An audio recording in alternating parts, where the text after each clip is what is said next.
Hello，大家好，我是多比。那这位呢是我们家的拉德老师。Hello，大家好，又见面了。那我们之前呢讲了曹操和刘备，那其实还有一个人一定不能少，就是孙权。拉德老师来给我们讲一讲，孙权又是一个怎样的人呢？其实都说曹刘孙，其实曹操和刘备比起来啊，孙权其实是个小辈儿的。他不是一代人。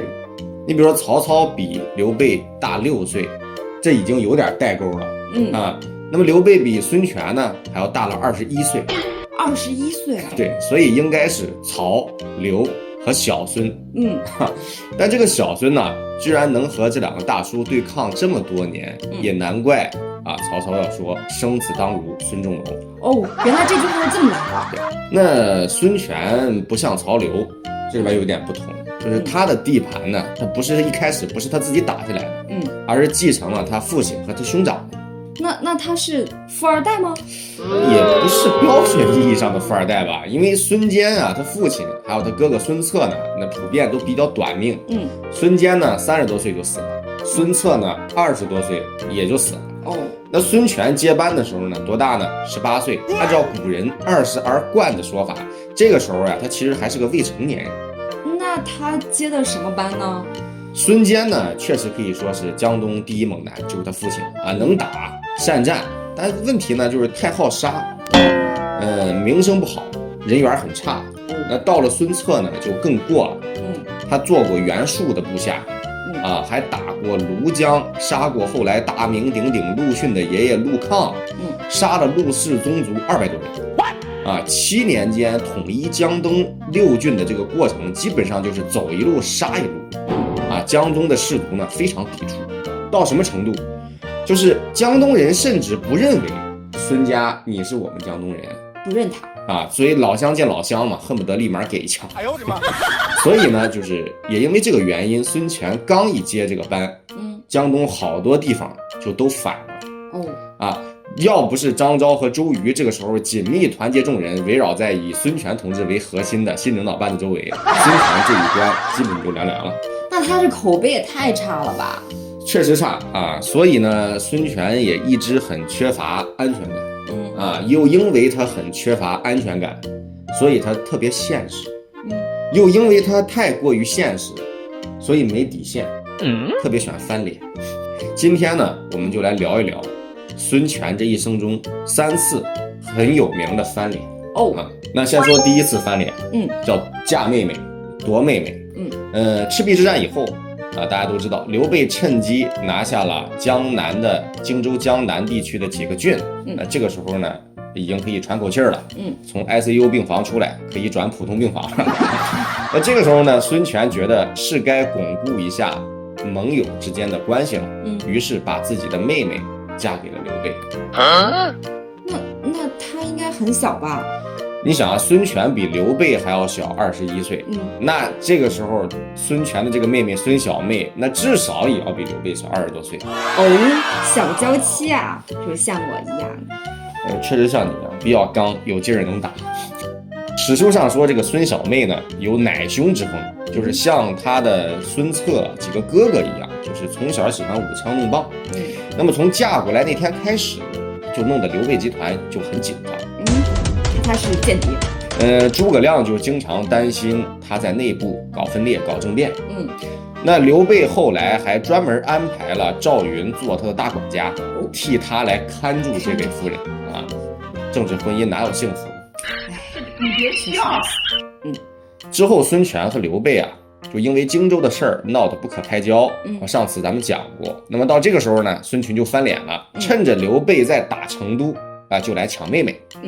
还让人在开溜的时候顺道把刘备当时唯一的儿子刘禅带走，就是扣做人质。还好这个事儿被赵云和张飞及时发现，就没能成功。但是我们从后面的事情来发展上来看你很难说孙权在当初嫁妹妹的时候没有做这个预案。他应该是有准备的，对吧？你否则你就是连翻脸带抢人抢孩子，就这个过程是不是也太过于顺滑了？原来他早有预谋，心疼他妹妹一秒钟。那第2次翻脸呢，是背后勾结偷袭荆州。这个事儿其实大家也都知道了，就是什么大概怎么回事呢？就是刘备在汉中取得重大胜利以后，那么曹操呢在局部和战略层面，都遭受了一个重大打击。那关羽这个时候就趁你病要你命了，兵出襄阳，要打通汉水防线，将蜀汉的势力版图从汉中的东三郡，沿着汉水到襄阳樊城连成一片。当时的战况怎么样呢？曹魏襄樊前线的总指挥曹仁同志已经只剩下几千人，被关羽围在樊城，奄奄一息。关二爷还是很厉害的嘛。然后这个时候曹操安排的救兵又被干翻了。于禁被俘，庞德被斩。这一波不行呢，曹老板又指示徐晃的救兵继续往这儿赶，连合肥前线的张辽军团的主力也往这儿派，等于就不管孙权这边了。那曹操自己呢，坐在长安都不敢动。大家看一下就是汉中在这儿，长安在这儿，襄樊在这儿，长安是个中间点。所以曹操坐在这个中间点不动，他心里边就盘算着，我就搁这儿杵着，就你哪里要完我就哪，对吧？如果你这个时候刘备从汉中再打出来，我就来救关中平原。如果这个时候襄樊扛不住二爷了，二爷要打到宛城去了，我就从长安再过来救宛城。曹老板很机智啊。是啊，但是问题是来回的这种军事调动，大军的给养供给，就导致徭役和后勤的供应链几乎到了崩溃的边缘。它的结果是什么呢？老百姓造反，官员搞政变比如宛城的侯殷，离洛阳不远的孙郎，这都是把当地的太守杀掉了，因为徭役太重了，造反了。还有邺城的魏讽，这是个官员他造反等等这些。但这里边大家需要留意的是，宛城是襄樊到中原的门户，洛阳是当时汉帝国的中心，邺城是曹老板自己的大本营。这些地方不是造反就是政变，他们都还相继来联系关羽，那说明什么？说明二爷真的太猛。所以史书上说关羽威震华夏，这可真不是盖。结果问题就是这个时候孙权又来送大礼包，给曹老板写了封信，说叔别急挺住，我这儿马上就准备翻脸了。他翻脸还提前说的吗？是啊，你翻脸你要跟对方约好如果你不约好，对方怎么配合你，对吧？但是这次翻脸就翻的有点阴了。怎么说？你毕竟这个时候你孙刘还是盟友嘛。对，按道理说你盟军取得这么重大的胜利，你不帮忙也至少不该添乱，是，对吧？结果孙权就恰恰在这个时候安排吕蒙在二爷背后狠狠捅了一刀，把江陵给偷了。太狡诈了，你孙权！大家要知道就古代打仗，军队中的重要将领的家属都是要安排在后方扣做人质的，怕你军前反水。但这边江陵没了，二爷的部队家属那就等于就成了人家孙权这边的人质了。所以能不土崩瓦解、兵势流散、败走外城吗？孙权不光对外翻脸，他对内也翻脸。对内翻脸什么意思啊？对自己人都翻脸比如说第3次把陆逊逼死，第3次翻脸，对，把陆逊逼死。陆逊可是替孙权立下过大功的。咱随便说几个吧。在荆州偷了二爷然后在后来的夷陵萧亭之战里边怼了大爷，就是刘备嘛。后来在石亭还干掉了曹休。可就是这么一个人，拳打蜀魏就这么个人孙权也要翻脸。还有谁？这为什么呢？事情的经过呢，大概是这样，就是孙权称了帝以后，过了不少年，二公之争开始了。什么叫二公之争呢？就是孙权的太子孙和和鲁王孙霸，就是他另外一个儿子，争太子位，闹家务，闹得不可开交。《三国志》里的说法是举国中分。什么意思？举国中分就是这个朝廷内部就分成两派一派是支持孙和的太子孙和，一方面是另一派呢支持鲁王孙霸，都来争皇位，都来争。那么最后的结果是什么？是孙权废掉孙和太子位，杀了孙霸，儿子都杀了啊，然后还株连了一大批人，其中就有陆逊。其实陆逊一开始是不想介入这场闹剧的，为什么呢？因为你说白了，这是人家孙家闹家务，这是人家自己家的事儿，那他是被你一个外人不应该管的。但是后来呢，这个事儿闹着，举国中分以后呢，好多人都来逼着他表态。那谁让你是皇帝以外的第2号人物嘛，对吧？结果呢，陆逊实在是熬不过这个压力了，就写了封信给孙权。那大概意思就是说呀，孙和毕竟是太子嘛，名分早定，所以还是请陛下呢注意团结，不要在这件事上继续再纠缠了。对，就是反复的搞内耗，总不好嘛，等等，就说了这些。那这话说的没毛病啊。是啊，现在看起来这话说到哪儿错了，对吧？可结果就是这样。孙权看了这封信之后也非常生气，就今天一封信，明天一封信的回给陆逊。不是臭骂啊，就是恶心。后来还整了一堆陆逊在朝堂上的朋友和族人啊，不是赐死啊，就是流放啊，要么就是罢官，就是这样。等于到后来啊，活活把陆逊给气死了。这个孙权匹夫，就好在陆逊呢，他后来还有个好儿子陆康。这个小子是比较争气的。在三国后期呢，可以和曹魏那边的杨哭。邓艾，蜀汉姜维齐名的这么一个大将之才。那孙权这个时候呢，也是一把年龄了，就当然翻脸的功夫也更炉火纯青了。就把陆抗叫到自己身边，流着眼泪说：“大侄儿啊，你爹其实是个好人，是我不好，当年错怪了你爹，令我后悔到如今呐。就好在呢，上天带走了你爹，又把你赐给了我，所以我一定要好好对你呀，然后补偿你爹呀，不拉不拉不拉。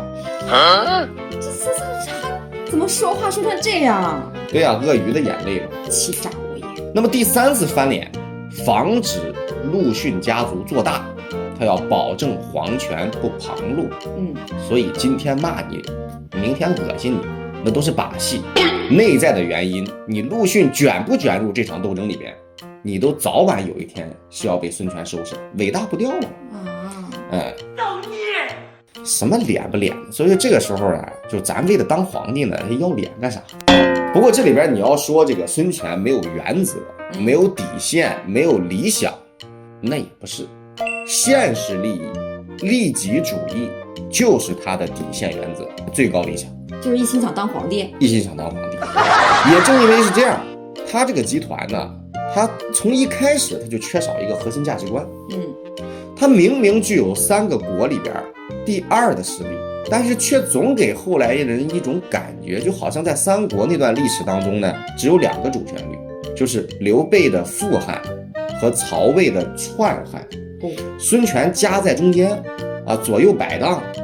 始终就像一个局外人边角料。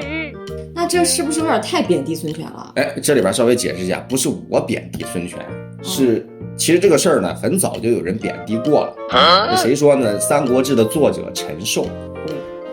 证据呢？证据是什么呢？就是曹操病死的时候，《三国志》陈寿的叫崩。刘备去世的时候叫卒。崩卒，这是过去皇帝驾崩的时候是可以用这个词儿的。就是等于陈寿呢，都承认这2位是皇帝。但是孙权死的时候呢，陈寿写薨。薨这个字在古代的诗法里边是诸侯死的时候用薨，是不能用崩卒。所以在陈寿眼里边，你孙权就不是皇帝，你就是个诸侯。当然这里边你要说明一点，就是曹操、刘备，我们之前也讲过，他们也有出于自己现实利益考量的行为。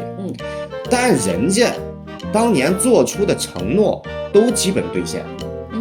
甚至刘备还要更厉害一点，就是连背叛过自己的人，比如说像黄权这样背叛过自己的人，刘备都没有追究人家的家人还是把人家家人养起来了。那么曹操之前也是一样说这个文台那就是成功了，你死了以后你的母亲孩子我给你养起来，这话都兑现了。但是反观孙权的一生呢，他对自己的孙策的儿子都不好，他对孙策也很差。你看他接的是孙策的班吧？对，他当皇帝以后，他追封了自己的父亲孙坚是皇帝，给自己的哥哥孙策就安了一个长插环网就是他哥是他的部下。这里边其实主要是强调他自己这一派的嫡子在东吴集团里边的分量，对吧？那孙权这一生其实都是在不断的翻脸之中度过，而且不断的刷新下限。我总是有一个感觉啊，就是如果他活到今天啊，最适合他的职业其实应该是演员。他可能比刘备更适合当演员，而且因为他在一部戏里边啊，他几乎可以同时扮演正面角色、反面角色，和配角。有多副面孔。对，但问题是呢，这个时间不能太长，就是你演戏的时间不能太长，你太长的话太入戏了，你跳不出来。而且角色来回切换，你早晚要搞精神分裂的。那他真的有精神分裂吗？他晚年好像确实精神分裂。真的？对。晚年的孙权呢，疑神疑鬼啊，暴虐残忍的程度呀，比晚年的曹操还要厉害。而他的这个行为啊，也为后来这个东吴不断内耗，子孙间的相互仇杀，做足了伏笔和做足了榜样。到后来东吴到后来是什么样呢？就是今天叔叔杀侄子，明天哥哥杀弟弟，这就导致什么呢？导致东吴的接班人，就是东吴后来的皇帝，年龄越来越小，最后就沦为傀儡。这样看起来和曹魏那边也算殊途同归。殊途同归。那亡国的孙皓就是东吴的末代皇帝，那更是中国历史上有名的昏君和暴君。我不喜欢这些打打杀杀的。这里边就是种什么因得什么果。就历史有的时候呀，是真的很好玩，它也不会骗人。你要说孙权，感觉这一生，在我看起来，他可能真算一个厚黑学的行家里手。厚黑学。对，就翻脸比翻书都快。告诉你怎么这个临敌制胜啊，怎么翻脸啊，怎么偷袭啊，怎么为现实利益考量呢？不是还有一句名言嘛，叫小孩子才分对错，大人只看利益。但问题在这里边，你看了历史之后，你就会发现，眼前的利益啊，你玩的再溜，天道总是会轮回的，报应总不爽。而刚才咱也说过，你种什么因，得什么果，前有车后有辙。你把人家刘备这事儿，把人家这事儿搞崩了，你自己的事儿不也没搞成？到最后，你东吴大权旁落，皇帝被人暗杀，被人废掉，自己的孩子沦为傀儡，你得到什么好处？所以有的时候你看历史会觉得，历史有时候就是为总导演，可能他就是喜欢看戏。好啦，那这一期呢我们结束了。那对孙权有没有一个新的认识呢？我们下期呢会讲更多关于历史很有意思的好玩的事情，那记得关注我们哟。好啦，拜拜，拜拜。